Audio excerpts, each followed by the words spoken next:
لە سەرەتاوە ئەگەر بە شێوەیەکی گشتی باسی بکەم، ساڵی 2016 واتە ئەم ساڵێکی سەخت دەبێت بۆ هەرێمی کوردستان و تەواوی عێراق.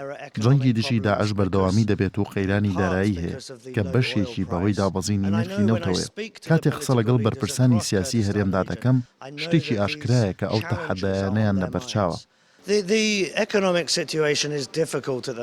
لە ئێستادا دۆخی ئابووری هەرێمی کوردستان لە دۆخێکی سەختدایە و زۆرترین کاریگەری لەسەر تەواوی هاوڵاتیانە، بەتایبەت هاوڵاتیانی یاسایی. بۆی دابەزینی نرخی نەوتەوە پێویستە سیاسەتی دارایی هەرێم بگۆڕێت و لە ئێستادا سەرۆکوەزیران و جێگرەکەی بەجددی کار لەسەر ئەو بابەتە دەکەن کە پێویستە خەرجیەکانی حکوومەت کەم بکەنەوە. پێویستە دڵنیا بنەوەی کە داهاتەکانی حکوومەت بۆ خزمەتگوزاری گشتی بەکار بهێنرێت. پێویستە حکوومەتی هەرێم زیاتر شەفاف بێت و ڕوبەڕووی گەندەڵی ببنەوە تاوەکو پارە لەو بوارانەدا خرج بکرێن کە پێویستە. لە ئێستادا بەشێک لە سەرکردە و پاردە سیاسیەکانی هەرێم باز لە پرسی ڕێکراندۆم دەکەن، چونکە ئەمەش پرسێکی ناوخۆییە. من نامەوێت بۆ چوونی خۆم لەو بارەیەوە بخەمە ڕوو. بەڵام زۆر گرنگە کە ئەم پرسە لە چوارچێوەی عێراق و بەپێی دەستوری عێراق گفتوگۆی لەبارەوە بکرێت.